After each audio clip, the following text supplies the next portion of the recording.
You probably don't know this about me, but I absolutely adore Dungeons & Dragons. At time of writing, I'm playing in 3 different campaigns. I ran my own campaign for 2 years, and I occasionally DM at my local game store. I've made a lot of amazing friends, and even met my current boyfriend through D&D, so the game holds a special place in my little indie heart. One of my favourite things to do is homebrew spells and items and even subclasses and races, so I figured I'd try my hand at making something for the wonderful community that's just given me so much. Today I'll be making 3 magic items inspired by their namesakes in different mythologies. I'll also explain why I made them the way I did and give a short story that might help inspire you as well. Just please be sure to credit me if you do use them. Also, the item art for the video is made by my good friend Kayspaceprinceart, link found in his natural habitat. Finally, I haven't tested any of these items in game yet, so they may not be balanced for the games you're playing. I just hope they offer you something fun. And so without further ado, allow me to tell you the tales of a dagger, a wand and a magic armour. Hands trembling, Edwin slowly stepped forward, placing himself between the crumpled form of the paladin, Owain, still kneeling in defiance despite his grievous injuries, and the shrouded form of the ancient witch, raising his dagger in what felt like a futile attempt to defend his friend. Ayanna, their wizard, was lying in 2 pieces in the adjoining room, barely being kept alive by Chris the druid, and Richard the ranger's bow lay shattered, the drawstring transformed into a venomous adder and wrapped around his throat, fangs sunken into his shoulder. The woman laughed, a disturbing, mutilated sound of cruel joy, her voice distorted by the shifting abyssal black she cloaked herself in. So, even a coward can find courage when the righteous fall to ruin. Do you think yourself a hero, little princeling? Do you think yourself my match? No. His voice came out hoarse, his throat dry and cracked from the blighted magic coursing through the air. No, probably not. She laughed again, and his ears stung at the sound. Then run. Run as you always do. You may yet live another day. True, Edwin was a coward. True, he wasn't a fighter, and true again, he made a habit of running from his troubles. He had run from home when his father had fallen to the witch's curse and he was to take his place. He had fled from the cavern that killed his first adventuring party, leaving his allies to the terrible whims of the mind flayers that made it their home. And indeed, he had run from this fight at first as well, hiding in the shadows and letting the only friends he'd ever known take the brunt of the witch's wrath. He wanted to run even now, let her have the kingdom and whatever else she wanted, if only she would spare his life. But he couldn't. Not now. Not after watching Owain's arm be rent from his shoulder, his shield clattering to the floor, his own sword slowly pushed through his chest. He couldn't let his best friend die right in front of him. He took a deep breath and readjusted his grip on the dagger he'd stolen from the treasury the night he fled his home, running his thumb over the inscription on the hilt. Long ago, his mother had told him, the first king of their lands had been gifted this dagger by a god, a promise of protection from evil. Edwin had never managed to make the dagger work for him, perhaps deemed unworthy of its power. But perhaps he could be given a single chance. Perhaps the nameless god could grant him its blessing, if only for the sake of the kingdom. My name is Edwin Carlisle Arturia, rightful heir to the throne. He shifted his grip and took up a stance, muscles tightening in preparation for his next action. And I will not allow you to kill the man I love. And with that he sprinted forward, intent on finishing their fight. The witch howled with laughter, throwing back her head in raspy, shrieking cackles. Oh yes, love, she tittered, the room growing ever darker as she began to draw upon her power. Love, the great unmaker of the greatest men and women. Let love be your shield, little lion. Death has never beaten love, now has it? Black lightning flickered across her skin as she extended her hand, smoky fire and choking dust coalescing into an orb of roiling blight. And with a contemptuous flick of her fingers, the deadly curse shot across the room, leaving a trail of acrid mist in its wake. Please, let me save them, Edwin silently begged, and he swung the dagger in a whistling arc, praying to a god whose name he did not know that he might come out victorious.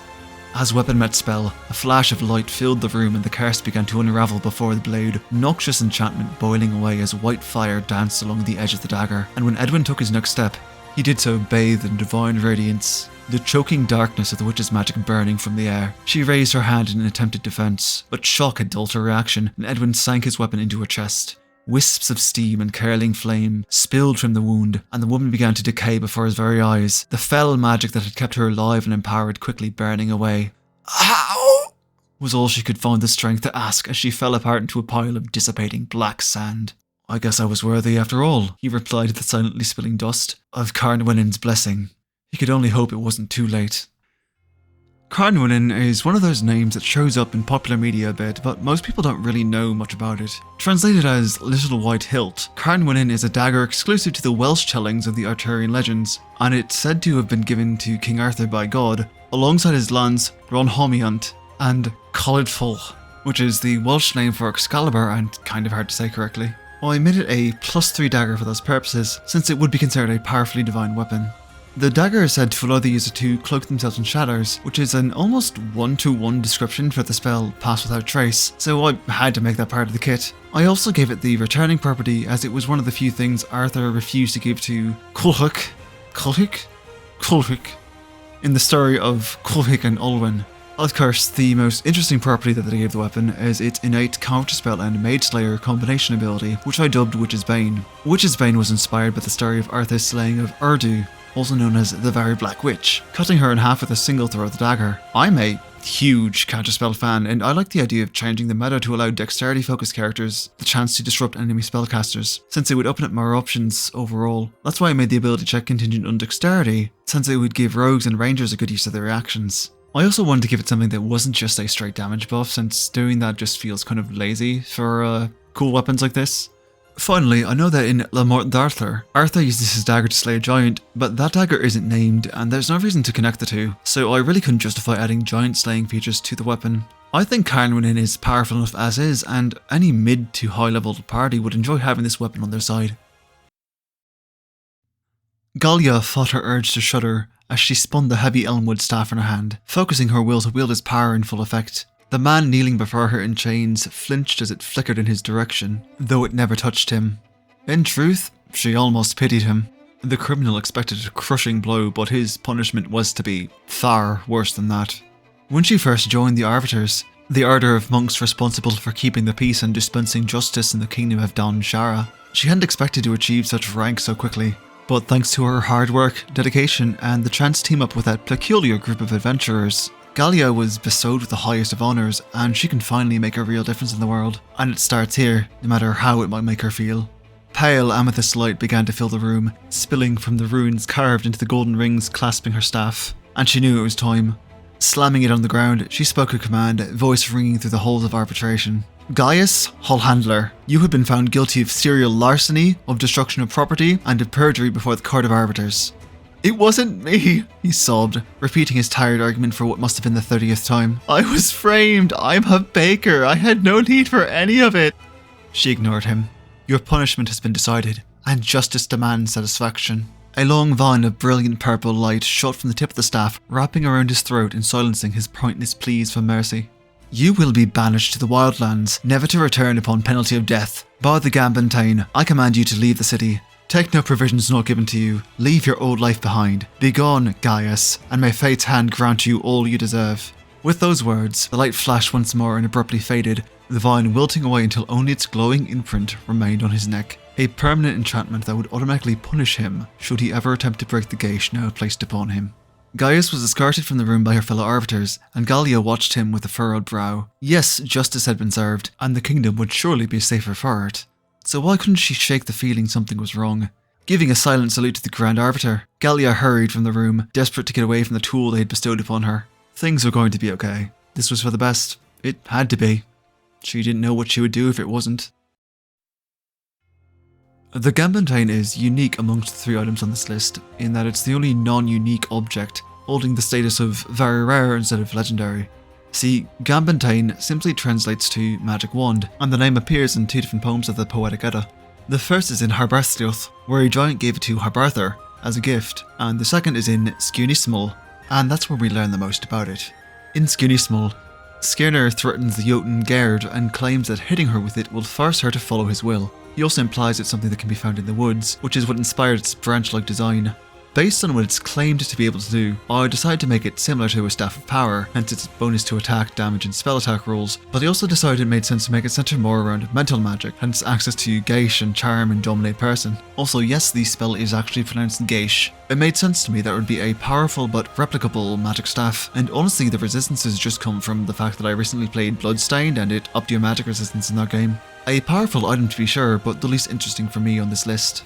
I do think you could do a lot with it story-wise though, maybe making it a commonly held weapon in the hands of high-ranking law enforcers, or as the centre of a potential corruption storyline. I've always thought that spells that deal with the mind are underutilised in D&D, so I'd personally like to see more people explore its potential.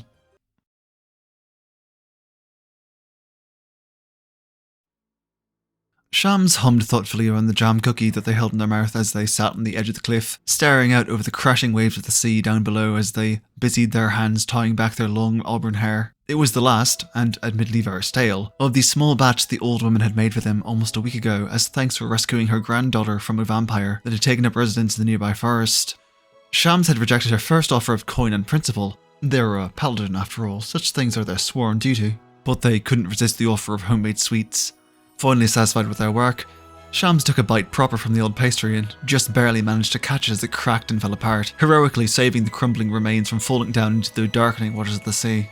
A small victory to be sure, but small victories are where they found the most joy. A contented smile spread across their face as the cool ocean breeze caught their hair and the last rays of the setting sun glinted off the obsidian shards that decorated the powerful armour they wore, the armour they'd inherited, along with their duty.